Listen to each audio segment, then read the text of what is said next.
హరి ఓం శ్రీరామ్ అంబజ్ఞ నాథ్ సవి. నేను సంగీత వీరా ముకుంద్ బింగిని మాట్లాడుతున్నాను సాయం కేంద్రం నుండి. ఈ అనుభవము 2013లోది.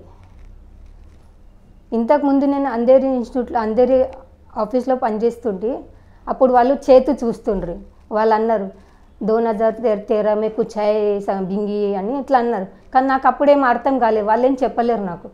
కానీ సడన్లీ ఒక్కపరి నేను గురుక్షేత్రంకి వెళ్తా కదా, అక్కడికి ఎప్పుడైనా నేను ఇంకోళ్ళని అన్నా, నేను మీరు ఎందుకు రిక్షాతని వెళ్తారు, నేను కూడా అక్కడికే సాయానికి పోతున్నా కదా, నేను బస్సులో మిమ్మల్ని తోలుకోపోతా అని వాళ్ళని తోలుకుపోదానికి ఉంచుకున్నా నేను. ఇక అట్లనే మనం నడుస్తున్నాం. ఇక దర్శనం అయింది తర్వాత ఇక చెప్పులు వేసుకున్నాం. ఇక ఇట్లా అంటే ఎదురుగానే అన్నట్లు ఎదురుగానే ఇట్లా వేసుకొని ఇట్లా కొద్ది ఇట్లా స్టెప్ ఇట్లా కొద్దిగా నడిచిన ముందడికి నడిచిన అప్పుడే ఏమైందంటే అది బయట నుండి ఎవరు వచ్చారో తెలియదు. నా దగ్గర అంత బంగారం లేదు, కానీ ఆమె నా పక్కకున్న చూడు కన్నాడు, ఆమె హైట్ కూడా ఉంది, ఆమెకు బంగారం కూడా బాగుంది. కానీ అటాక్ ఆమెను చేయలేడు అతను. నన్ను ఇట్లా నన్ను ఇట్లా కింద పడేసిపోయినాడు. పడేసిపోయినప్పుడు అప్పుడు తర్వాత అంటే నేను బాపు అని పడిపోయినా. నేను నాకేమీ అర్థం కాలేదు. కొద్దిగా నయాన్ని మంగళసూత్రం కింద పడ్డది, అది అందులో కొడున్న గోటి అది ఉండే, అది ఇట్లా అందుకుని పోతున్నా. కానీ నాకు నేను స్ప్రో తప్పిపోయినా. అది నేను ఎప్పుడైతే బాపు అని పిలిచినో అప్పుడు అందరు గురుక్షేత్రంలోకి వెళ్ళి అందరు బయటకు వచ్చారు. బయటకు వచ్చి ఏమైంది అంటే ఈ అత్త బాయరాలి అత్త కాదలా ఇట్లా అనబట్టారు వాళ్ళు అన్నీ. వాళ్ళు వెంటనే దాదా దగ్గరికి, ఆ రోజు యాక్చువల్లీ నేను దాదా దగ్గర క్లినిక్ పోయింటి. నేను క్లినిక్ పోయినా ఈ దాదా కూడా అట్లనే ఎట్లా వచ్చిండు నేను ఇట్లా చూసినా. కానీ అంతా నాకు ఎట్లా దోలుకోవేరు మీదికి, నాకు నడుచుకుంటూ దోలుకోవేరు, ఎత్తుకొని దోలుకోవేరు, నాకు అంతేం అర్థం కాలేదు. కానీ ఎప్పుడైతే అక్కడ బెడ్ మీద వండబెట్టిర్రో స్పర్శ దాదాది స్పర్శ తగిలిన తోడమంతా నాకు సెన్సేషన్ వచ్చింది.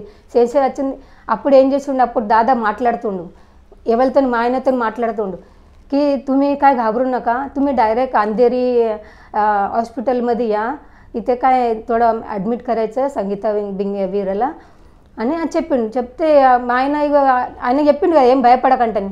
వీళ్ళు డైరెక్ట్గా బాపు ఒక రోజు ముందే అదే జీబ్లో వచ్చిండు అన్నట్లు, అదే జీబ్లో మధ్యన కూర్చున్నాడు అన్నట్లు.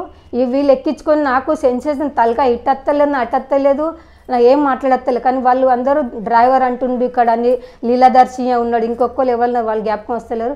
వీళ్ళందరూ నన్ను తోలుకపోయి అక్కడ అడ్మిట్ చేసారు ఇది అంధేరి హాస్పిటల్లో.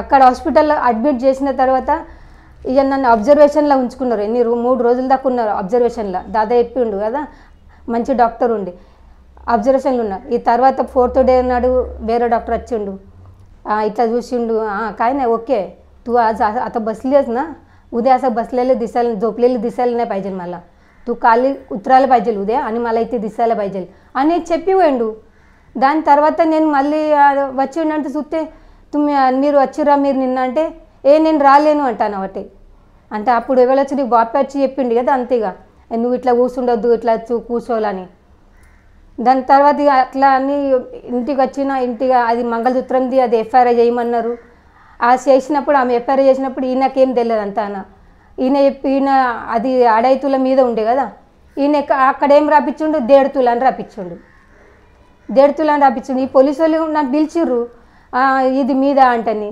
మంగళసూత్రం కానీ మనం ఎట్లా తప్పులు అంటాము ఇది నాది కాదు అంటే సీదా అనేసిన నేను ఇది నాది కాదు అంటే నేను రిటర్న్ చేసిన కానీ ఇంతవరకు అది ఏం లేదు ఇక అది ఇక దాని అంతకు అది ఒక్కటి పోతే నాకు 2 చేయించండి కొత్తవి మా ఆయన నాకు చేయించండి మా బాపే ఇచ్చాడు నాకు 2